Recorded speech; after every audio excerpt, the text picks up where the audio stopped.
같이 사도신경으로 우리의 신앙을 하나님께 고백하겠습니다. 나는 전능하신 아버지 하나님, 천지의 창조주를 믿습니다. 나는 그의 유일하신 아들, 우리 주 예수 그리스도를 믿습니다. 그는 성령으로 잉태되어 동정녀 마리아에게서 나시고 본디오 빌라도에게 고난을 받아 십자가에 못 박혀 죽으시고 장사된 지 사흘 만에 죽은 자 가운데서 다시 살아나셨으며 하늘에 오르시어 전능하신 아버지 하나님 우편에 앉아 계시다가 거기로부터 살아있는 자와 죽은 자를 심판하러 오십니다. 나는 성령을 믿으며 거룩한 공교회와 성도의 교제와 죄를 용서받는 것과 몸의 부활과 영생을 믿습니다. 아멘. 찬송가 270장 변찮는 주님의 사랑과 찬송하겠습니다.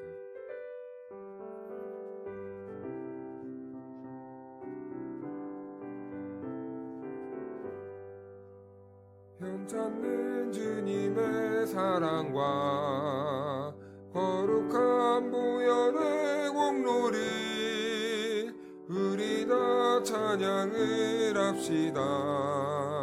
주님을 만나볼 때까지 예수는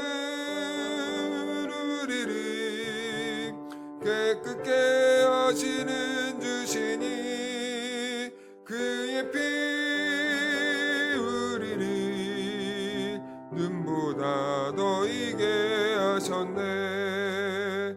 우리를 깨끗게 한 피는 무궁한 생명의 물일세. 생명의 구원을 받은 자 하나님 찬양을 합시다. 예수는 우리를 깨끗게 하시는 주시니 그의 피 우리를 눈보다 더 이게 하셨네. 주님의 거룩한 보혈을 날마다 입으로 간증해 담대히 싸우며 나가세. 천국에 들어갈 때까지 예수는 우리를 깨끗게 하시는 주시니 그의 피 우리를 눈보다 더 이게 하셨네. 십자가 단단히 붙잡고 날마다 이기며 나가세. 머리에 면류관 쓰고서 주 앞에 찬양할 때까지 예수는 우리를 깨끗게 하시는 주시니 그의 피 우리를 눈보다 더 이게 하셨네. 오늘 이 새벽 우리에게 주신 하나님의 말씀은 출애굽기 26장 15절에서 30절 말씀입니다. 너는 조각목으로 성막을 위하여 널판을 만들어 세우되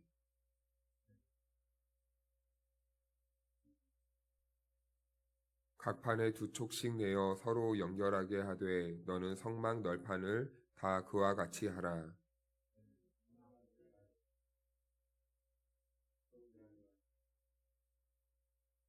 스무 널판 아래에 은받침 40개를 만들지니 이쪽 널판 아래에도 그 두 촉을 위하여 두 받침을 만들고 저쪽 널판 아래에도 그 두 촉을 위하여 두 받침을 만들지며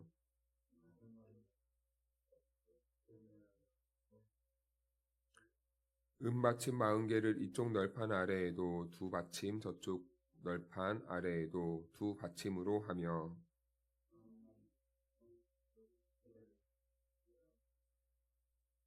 성막 뒤 두 모퉁이 쪽을 위하여는 널판 2개를 만들되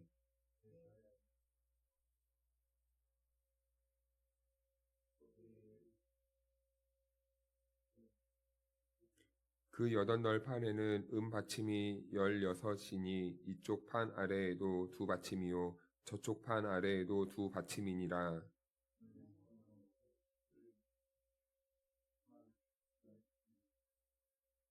성막 저쪽 널판을 위하여 5개요. 성막 뒤 곧 서쪽 널판을 위하여 5개이며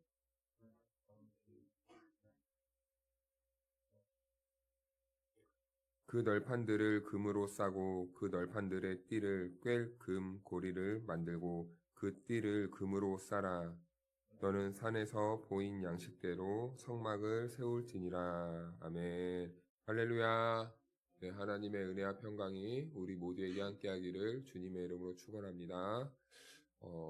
예전에 좀 그래도 한 10년 전 그때 한참 이제 신학교를 들어가고 성경을 배우고 공부를 하고 여러 세미나를 다니다가 무슨 그 성경 강좌 그 세미나를 갔습니다. 굉장히 나이가 많은 목사님께서 성경을 이렇게 풀어주시고 지리산에서 이렇게 4박 5일 합숙하면서 통독을 하고 성경을 배우는 그런 프로그램이었는데요. 그 오디오로는 한 10번 넘게를 듣고 그리고 실제적으로 간 건 한 번 정도 이렇게 갔는데 근데 그분이 항상 강조했던 것은 그냥 문자는 보이는 대로 봐라. 너무 거기에 빠지지 말아라. 의미를. 그래서 그런 줄만 알았습니다. 그래서 성경을 볼 때 무슨 치수가 나오면 그냥 건너뛰어버리고 족보가 나오면 건너뛰어버리고 그런데 어느 순간 또 이렇게 하나님의 은혜로 공부를 이렇게 조금 더 깊이 하다 보니까 이런 것들, 이 미세하고 섬세하게 하나님께서 기록하신 그 내용들을 이렇게 보고 공부하다 보니까 여기에도 참 하나님의 은혜와 이 사랑의 깊이와 넓이가 다 고스란히 담겨져 있고 그리고 이 모든 것들은 다 그리스도를 예표하고 있었던 것이고 신약의 사람들은 다 구약을 기초로 해서 예수님을 설명하고 있었구나라는 것을 이렇게 깨닫게 되었습니다. 그때부터 이제 성경의 의미가 다르게 나타나지는 거예요.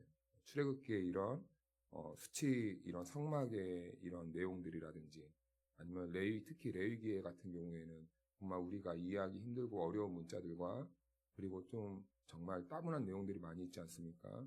그런데 거기에도 다 하나님의 그 사랑과 예수 그리스도의 그 인품과 인성과 모든 사역의 내용들이 다 담겨져 있다는 것을 깨닫게 되니까 물론 지루하고 딱딱한 내용이긴 하지만 다 의미가 다르게 다가오더라고요. 그런 측면에서 오늘 말씀도 사실은 우리가 무슨 말인지 잘 모르겠습니다. 그냥 읽으면. 그런데 이 내용들을 하나하나 살피다 보면 하나님의 그 은혜와 사랑과 또 하나님이 이 성막을 통해서 우리들에게 보여주고자 하는 그 교회의 모습과 또 예수님의 모습이 그대로 담겨 있다는 것을 발견하게 되는데요. 오늘 15절 말씀을 보니까 조각목이 나옵니다. 아카시아 나무 종류라고 예전에 말씀드렸는데 이것은 광야 어디에서나 쉽게 구할 수 있는 나무입니다. 그냥 광야의 돌멩이처럼 발로 툭툭 치이는 그런 나무였어요. 그런데 우리는 이렇게 생각할 수 있습니다. 솔로몬은 이 하나님의 이 성전을 지을 때 레바논의 백향목 같은 정말 좋은 나무로 하나님의 성전을 지었는데 왜 하필 하나님께서는 성막을 지을 때 왜 이런 흔한 나무로 짓게 하셨는가? 그러고 보니까 이 다윗이 준비하고 솔로몬이 건축한 그 성전은 철저하게 인간이 생각하고 계획하고 준비했는데 이상하게 그와 빗대어서 비교했을 때 이 성막에서 지으라고 한 이 하나님께서 직접 말씀하신 이 성막은요, 그 재료 자체가 굉장히 흔하고 어느 누구나 쉽게 구할 수 있는 재료라는 것이죠. 그런데 그것을 왜 그런가 하고 봤더니 정말 이것이 하나님의 마음이기 때문입니다. 이 성막을 짓는다는 것은 우리와 같은 존재, 이 조각목, 이 흔한 조각목이 바로 우리와 같은 존재이기 때문입니다. 그래서 이 광야에서 어디에서나 쉽게 구할 수 있어야 되는 거예요. 그렇다면 여러분, 하나님께서 이런 쉽게 구할 수 있는 조각목으로 하나님의 성막을 지었다면 오늘날 우리 시대에 와서 이것은 어떤 의미가 있을까라고 묵상해 보면 이것은 교회는 하나님이 세우는 이 교회라는 곳은 특별한 곳이 아니어야 된다는 겁니다. 오늘날 이 교회는 어느 특정한 사람들의 이런 전유물이 되는 그런 모양이 때때로 비춰질 때가 있어요. 그런데 하나님께서는 누구나 차별 없이 자기 백성, 자기 자녀들을 이 자리로 부르신다라는 것이죠. 그리고 우리가 그리스도 안에서 한 몸이 되어서 이 교회를 든든하게 세워나가기를 원하신다는 겁니다. 그러기 위해서는 우리가 해야 될 부분이 있습니다. 서로 양보를 해야 합니다. 이 몸된 교회를 정말 우리가 하나님이 기뻐하시는 뜻대로 잘 세워나가기 위해서는 우리 성도들이 각각 양보를 해야 돼요. 무엇을 양보해야 되는가? 먼저는 우리 안에 있는 서로를 바라보는 선입관을 내려놓아야 됩니다. 그리고 또 하나 중요한 게 있다면 내가 가진 신앙의 방향성, 내가 가진 신앙의 색깔, 내가 가진 신앙의 이런 특징들을 서로를 위해서 우리가 한 몸이 되기 위해서는 때로는 내려놓고 양보할 수 있는 그런 훈련도 필요해야 된다는 거죠. 그래야 우리 교회는 든든하게 세워질 수 있게 되는 것입니다. 그래서 이 나무는 대단한 나무가 아닙니다. 하나님은 흔한 나무로 성막을 건축하게 하라는 거죠. 어느 누구나 오라. 어느 누구나 와서 내 안에서 교회로 세워져 나가라. 라는 그런 의미가 있는 겁니다. 그런데 이 널판을 만들 때는요. 세로 5m, 폭 75cm로 이 널판을 만들어서 쭉 이어 붙여야 됩니다. 그러니까 이게 쉽지 않죠. 이 조각목이 그럴 만한 사이즈가 나오지 않습니다. 세로가 5m나 되고 폭을 75cm로 이렇게 만들기 위해서는요. 한 나무에서 그런 사이즈가 잘 나오기가 힘들어요. 그렇기 때문에 이 치수로 만들기 위해서는 어떻게든 방법을 찾아내서 붙여내야 됩니다. 네. 참 재미있죠. 정말 다를 것 같은 우리 존재가 교회 안에 어떻게든 붙어내야 됩니다. 교회를 건축하기 위해서. 그것은요, 사실은 뼈를 깎는 노력이 있어야 되는 거예요. 뼈를 깎는 우리의 이 신앙의 도전과 훈련이 있어야 됩니다. 나만을 강조할 수 없고 타인을 나에게 맞출 수도 없습니다. 서로 맞물려야 되는 겁니다. 서로 맞춰져야 되는 겁니다. 그래야 든든한 교회가 될 수 있다는 것이죠. 그리고 이 널판을 연결할 수 있는 받침을 만들어야 돼요. 이제 길이가 5m, 폭이 75cm인데 그것으로 이제 성막 벽을 쭉 세워나가야 됩니다. 그러기 위해서는 이제 밑에 이것을 안전하게 세울 수 있는 받침대를 만들어야 되는데 그 받침을 은으로 만듭니다. 그래서 오늘 우리가 많은 이 성경의 내용을 읽었지만 널판은 이 조각목으로 총 48개를 만들어요. 길이 세로 5m, 폭 75cm로 총 48개를 만듭니다. 그래서 삥 둘러야 되는데 밑에다가 그 널판을 세우기 위해 은으로 은받침을 만들어요. 그런데 그 은받침은 널판의 2배로 만들어서 서로 이렇게 교차식으로 맞물려서 세울 수 있도록 말합니다. 그러니까 널판 밑에 은받침으로 96개를 만드는 거죠. 그런데 이런 구조들이 사실은 하나님께서 정말 이 과학적이고 신학적이고 또 교회를 설명하기 위해 이런 구조로 만들었다고 이렇게 봅니다. 그렇다면 왜 이렇게 하나님께서 철저하게 만드시는가? 널판뿐만 아니라 모든 성막의 구조와 기물들이 다 그런데요. 그런데 먼저는 이 널판을 이렇게 세워야 되는 이유가 있잖아요. 그냥 단순히 기둥만 세우고 그리고 이 천막만 우리가 어저께 이 휘장을 보았는데 이 천막만 이렇게 뒤집어 씌우면 이 광야라는 곳에 이 강한 바람이 불면 그냥 힘없이 휙 넘어지게 됩니다. 그러니까 이 널판을 세워야 되는 이유는 그런 바람으로부터 이 성막을 지지해주고 보호해주기 위해 세워야 된다는 것이죠. 그래서 조각목에는요 모두 금으로 씌워야 돼요. 그리고 널판은 은받침으로 연결하고 그리고 그것을 세우는 것으로만 끝나는 게 아니라 그 널판지가 넘어지지 않게 그 널판을 지지해주는 또 이 막대기로요. 막대기에 금을 씌워서 쭉 이렇게 두르게 됩니다. 그러면은 이제 널판이 조금 더 지지가 되고 튼튼하게 세워지는 것이죠. 그런데 재미있는 이야기가 있는데요. 이 널판이라는 이 히브리어 단어가 젤라입니다. 젤라. 그런데 이 젤라가요, 어느 때 사용되냐면요. 창세기에 보면은 아담의 이 갈비뼈를 말할 때 젤라라는 이 단어를 사용해요. 널판이나 이 아담의 갈비뼈나 단어가 똑같다는 것이죠. 그런데 이 널판의 총 개수가 48개라고 합니다. 그런데 참 재미있게도 남자의 갈비뼈와 여자의 갈비뼈를 합치면 총 48개가 된다고 해요. 꼭 이 그림을 통해 설명하고 싶은 것은요. 참 이 신랑인 그리스도와 신부인 우리 성도들이 하나로 묶어져서 어떻게 교회가 되어지는지 이 교회의 기능이 무엇인지를 이렇게 설명하고 있다라고 해석을 합니다. 그래서 성경은 오늘 본문을 통해서 총 세 가지를 우리가 발견할 수 있는데요. 세 가지의 주제를. 첫 번째는 이 널판은요, 갈비뼈가 우리 몸속의 장기를 보호하듯이 이 구조를 통해서 우리 신랑 되시는 그리스도께서 성도된 저와 여러분들을 어떻게 교회 안에서 보호하시고 이끌어 가시는지를 이 성막의 구조를 통해 보여주신다는 겁니다. 그리고 두 번째는 은받침이 있는데요. 이 은받침은 어떤 의미가 있냐면, 먼저 이 은이라는 것이 무엇인지를 알아야 됩니다. 이 은은 아브라함이 사라가 죽은 후에 그의 매장지를 구입할 때 은 400세겔을 주고 샀어요. 그리고 요셉이 미디안 상인들에게 팔려갈 때 이 은 20에 팔려갑니다. 그리고 예수님이 가룟 유다로부터 이 종교 지도자들에게 팔려갈 때 은 30에 팔려갑니다. 그러니까 이 은이라는 상징이 가진 그 의미 속에 어떤 뜻이 담겨 있냐 보니까 어떠한 대가를 지불하다라는 이 뜻이 은이라는 것에 이렇게 포함되어 있는 거예요. 어떠한 대가를 지불해야 된다. 그러니까 저와 여러분들은 조각목과 같은 매우 흔한 존재입니다. 그러나 이 볼품없고 이 흔한 저와 여러분들을 하나님이 택하시고 부르셔서 다듬어 가셨어요. 그래서 손질해서 하나님의 교회를 이루기 위한 이 널판으로 사용하는 겁니다.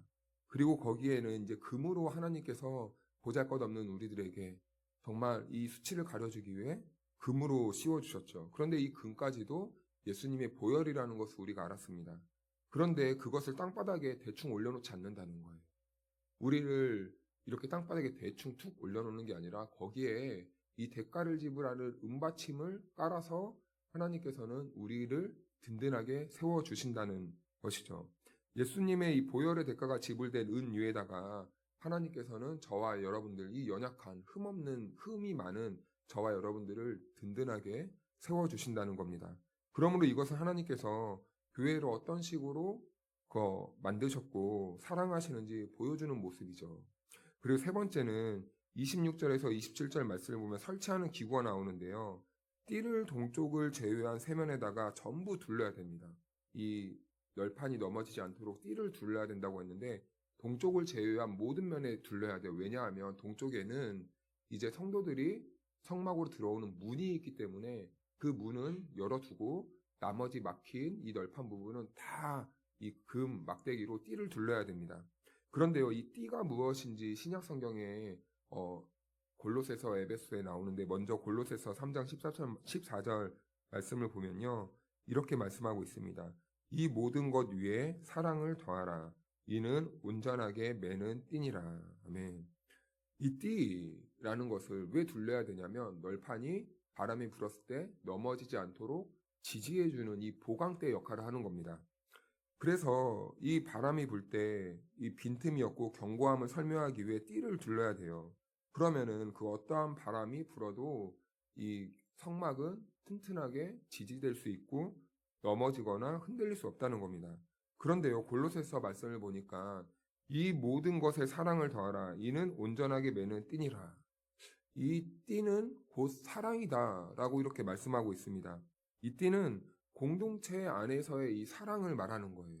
우리 공동체에 외부로부터 많은 도전들이 있고 세상으로부터 많은 외풍을 맞을 수도 있습니다. 그리고 때로는 우리 안에 이런저런 바람이 불 때도 있고 재앙과 이 재난을 당할 수도 있습니다. 그런데요, 참 신기한 게 외부로부터 아무리 어려운 일을 당해도 그 공동체가 사랑하면 어떻게 됩니까?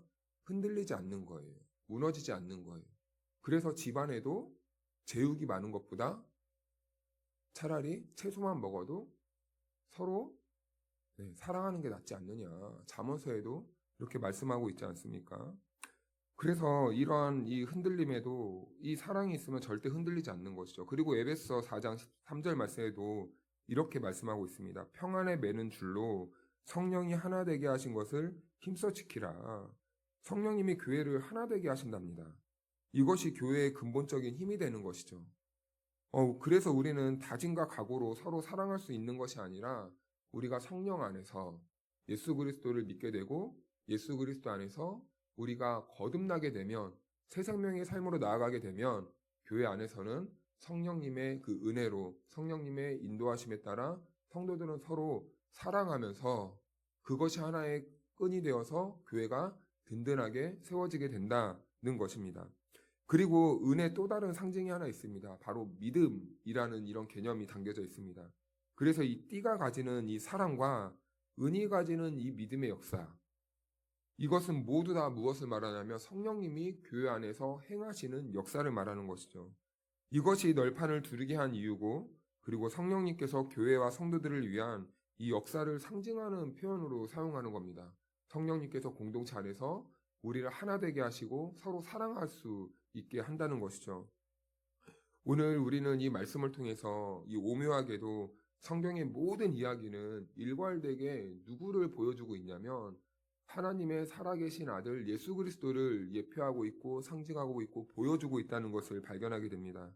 예수님께서 각 성도와 교회를 어떻게 사랑하시는지, 그리고 이것을 성막의 기구와 구조와 수치를 통해서 저와 여러분들에게 말씀해주고 있는 것이죠. 그러므로 하나님의 뜻은 무엇입니까?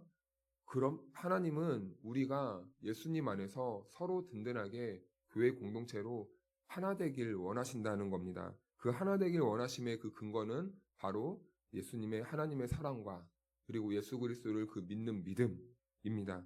그러므로 오늘 그 하나님의 약속과 그 약속을 기초한 하나님의 일관성 있는 사랑 앞에 우리는 납작 엎드려야 됩니다. 우리 안에 있는 교만과 우리 안에 있는 죄성이 교회 공동체를 때로는 흔들리게 한다면 우리는 그 예수 그리스도 앞에 나아가서 납작 엎드려야 되는 것이죠. 그래서 그것이 우리의 기도로 드려지고 그 언약에 우리의 삶과 인생이 예수님의 언약에 우리의 삶과 인생이 다시 한번 그 은혜로 오직 하나님께만 기대어지는 우리들의 신앙에 그런 겸손함이 필요하다고 여겨집니다. 그럼 사랑하는 여러분, 오늘 이 말씀을 나에게 주신 말씀으로 받아들이시고 이 말씀 안에서 우리가 하나님 앞에서 겸손하게 우리들에게 맡긴 사명이 있잖아요. 교회를 든든하게 세워나가는 것입니다. 믿음과 사랑의 역사로 우리 주님께서는 이 교회를 든든하게 세워나가길 원하시니 오늘 부름받은 저와 여러분들이 주 안에서 이 사명을 능력 있게 감당할 수 있기를 주님의 이름으로 축원합니다. 기도하겠습니다. 사랑의 하나님 아버지, 오늘 말씀처럼 우리를 조각목 같은 존재에서 하나님의 집을 이루는 귀한 널판으로 세워주신 은혜에 너무나 감사드립니다. 우리의 삶이 예수님의 보혈 위에 세워졌음을 잊지 않게 하시고 성령님이 주시는 사랑의 띠로 서로를 묶어 주옵소서. 교회를 보호하시고 붙들어 주시는 주님을 의지하며 어떤 바람과 어려움 속에서도 흔들리지 않는 믿음의 공동체가 되게 하여 주옵소서. 오늘 하루도 주님 안에서 담대하게 살게 하시고 맡겨주신 자리에서 주님의 영광을 드러내는 성도들이 되게 하여 주옵소서. 예수님의 이름으로 기도하옵나이다. 아멘.